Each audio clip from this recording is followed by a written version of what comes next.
si por algo se caracteriza un magazine es porque aborda un montón de temas diferentes, pues eso es lo que vamos a hacer esta noche aquí en 8 Magazine, y vamos a empezar hablando de literatura. Nos vamos a adelantar a una cita que se va a producir mañana viernes, me refiero a la presentación de este libro que yo ya tengo entre las manos y que ustedes lo van a poder leer muy próximamente. Se presenta mañana, día 27 de octubre, en la Sala Polisson del Teatro Principal, y bueno, vamos a adelantarles algunas de las cosas que van a ocurrir en esa presentación y también algunas de las cosas que ocurren dentro del libro, y lo vamos a hacer de la mano de quien mejor lo conoce, su autora, Casilda Iriarte. ¿Cómo está? Bienvenida.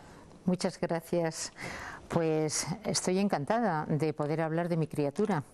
¿Qué mejor puede hacer una madre que hablar de su hijo? Desde luego. Pues para mí eso viene a ser ahora ya el secreto del linotipista. Enseguida vamos a hablar de la criatura, pero la cita, para que todos nuestros oyentes puedan compartirla también contigo, Casilda, será mañana viernes, como decía, en la Sala Polisson del Teatro Principal.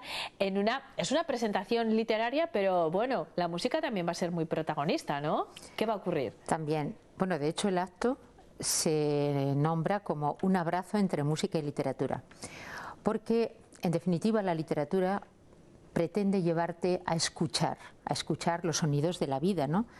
El vuelo de los pájaros, el sonido del viento, el rumor de las hojas de los árboles, y en definitiva pretende llevarte a escuchar lo más grande, ¿no?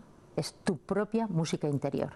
Entonces, a través de, bueno, tradicionalmente, desde Grecia, ¿no?, el logos y la música estaban muy unidos con los trovadores, que te voy a contar. Y entonces decidimos este verano, precisamente en Briviesca, pues hacer un espectáculo de literatura y música, porque la música además te va situando en los momentos históricos en los que ocurren los acontecimientos que se narran. Bueno, era un experimento, porque desde luego una presentación de un libro con música parecía pues un poquito pop y un poquito kitsch. Bueno, pues resultó verdaderamente sorprendente para todos los que lo organizamos, y el público yo creo que quedó bastante satisfecho. Así que vais a repetir la idea, más o menos. Sí, con otro formato, porque en Briviesca fue en un recinto, bueno, sin techo, más que por el cielo protector, y en el recinto del Hospitalillo, y aquí va a ser en la Sala Polisson. Pero bueno, son otras personas las que nos van a acompañar, pero yo realmente estoy intrigada por escuchar a la presentadora, que es una profesora de geografía de la Universidad de Burgos, y además un especialista en circuitos urbanos, en circuitos naturales. No sé qué va a hacer, porque yo estoy interesadísima en escucharla. Y también pues un cantautor burgalés que se llama Cha.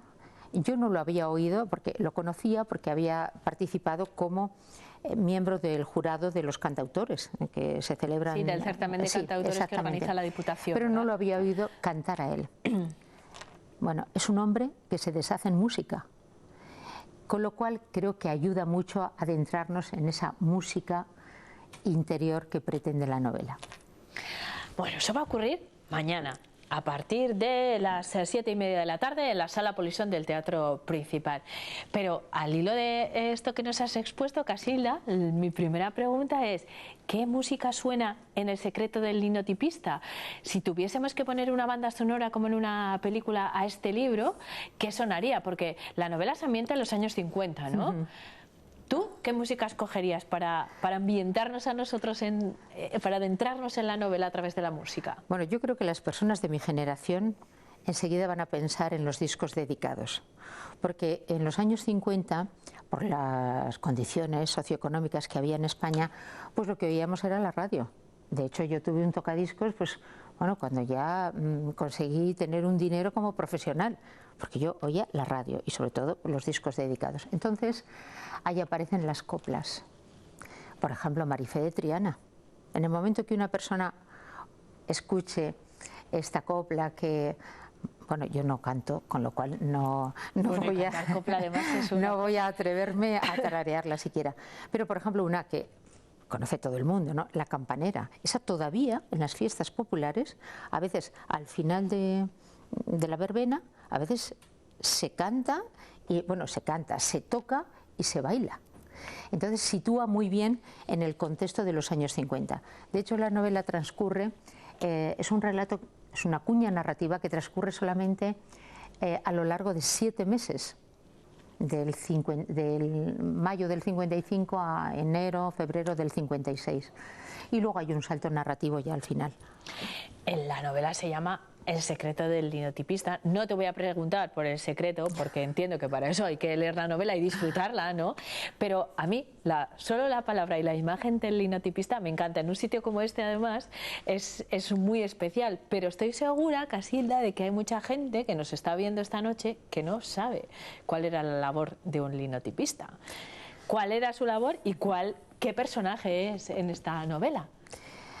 Bueno, pues el protagonista y el coprotagonista pues acabaron ganándose la vida como linotipistas. Y realmente yo no conocía ese oficio, ¿no? Y es un oficio que ya realmente está en desuso, ¿no? Pero cuando yo estuve documentándome para construir esta novela, pues tropecé con un linotipista jubilado que me explicó realmente todas las virtudes y bueno, todas las minucias de este oficio, que yo bueno, tenía que haberme puesto realmente a aprender con un cuaderno durante mucho tiempo, no solamente con los datos que tomé. Me pareció, como era un oficio que tenía que ver con las rotativas de los periódicos, porque se tecleaban las noticias y después se imprimía, se hacía como unos moldes en plomo y a través de eso se construían las planchas que después se pasaban a las páginas, ¿no? Y entonces me pareció un oficio fascinante y fantástico por 2 razones. Primero, porque en una época en la que la inmensa mayoría de las personas no tenían acceso a la prensa diaria, porque no se compraba el periódico diariamente, pero los linotipistas tenían acceso a las noticias y además podían divulgarlas entre sus círculos más cercanos. Así que me pareció un oficio fantástico para aplicárselo a mi protagonista en un momento determinado que me pareció muy necesario. Casilda, si tienes tiempo después de la entrevista te das un paseo por nuestro edificio porque hay 2 máquinas de linotipia que te van a gustar muchísimo. Pero vamos a volver a la novela. Antes, justo de arrancar esta entrevista, me has contado que esta novela ha sido un trabajo, pero me ha llamado mucho la atención la expresión que has utilizado, un trabajo muy intenso, pero has dicho que la has tallado. ¿Qué significa eso, Casilda? Que has tallado cada palabra que está en este libro. Bueno, pues es que a mí se me ocurría esa palabra como síntesis de lo que ha significado esta novela para mí y para mi vida, ¿no? Porque yo creo que desde mi adolescencia llevo escribiendo esta novela. Y de hecho, por ejemplo, ahora ya cuando ha salido de mi casa, digamos, ¿no?, esta criatura, pues decidí, que me costó muchísimo, tirar toda la documentación, todos los escritos que yo tenía desde que yo empecé como a escudriñar la existencia de mi entorno más cercano para descubrir cuáles eran las claves de un secreto con el que realmente yo había nacido, ¿no? Porque era un secreto que correspondía a mi familia.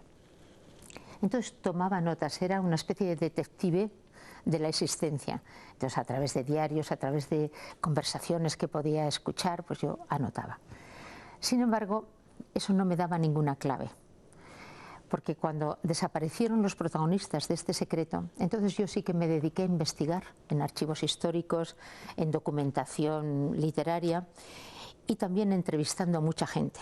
Y ahí empecé a encontrar algunas claves, de tal manera que el secreto familiar se multiplicó y realmente se convirtió pues como en un secreto social, digamos. Y ahí el oficio literario era el único que podía ayudarme a sintetizar todos los secretos, incluido el mío, en un secreto. Bueno, qué ganas de leer la novela después de eso. Casilda, más que has esculpido, pero has picado mucha piedra también, ¿eh? Por lo que veo, porque ha sido un proceso largo. Nos queda un minuto que me gustaría dedicar a tu relación con Prádanos de Bureba, porque aunque Casilda Iriarte es una ciudadana del mundo, como ella misma se define, tienes una estrechísima relación con Prádanos. Bueno, de hecho, hace pues casi 20 años. Yo llegué a Prádanos por amor, porque me enamoré de un hombre que había heredado una casa allí y que tenía sus ancestros familiares también ubicados allí. Y me gustó la idea también de rehabilitar la casa, y la casa se convirtió, bueno, pues en una especie de mundo paralelo al nuestro para refugiarnos allí de vez en cuando. Claro, estábamos en la vorágine de Madrid, en la vorágine laboral y también la familiar, porque los hijos todavía no se nos habían ido. Y entonces de vez en cuando íbamos allí, pues realmente era como, yo siempre decía, es como ir a la luna, y me sentía muy bien. Y luego pues realmente también tuve la oportunidad de conocer a los habitantes de Prádanos y también me enamoré de ellos, con todas las matizaciones que queramos, de contraste, de mundos, de mentalidades, pero no sé por qué me llegaron al corazón y yo me quedé ahí muy a gusto. Muy bien, pues de momento la cita es mañana con esta novela, El secreto del linotipista, y también con ese abrazo entre música y literatura que proponéis a las 7:30 en la Sala Polison del Teatro Principal. Cuando vuelvas por Prádanos o por Burgos, pues vuelves también por el plato y seguimos charlando, porque ha sido un placer tenerte aquí, Casilda. Muchísimas gracias. Muchas gracias. Hasta a vosotros.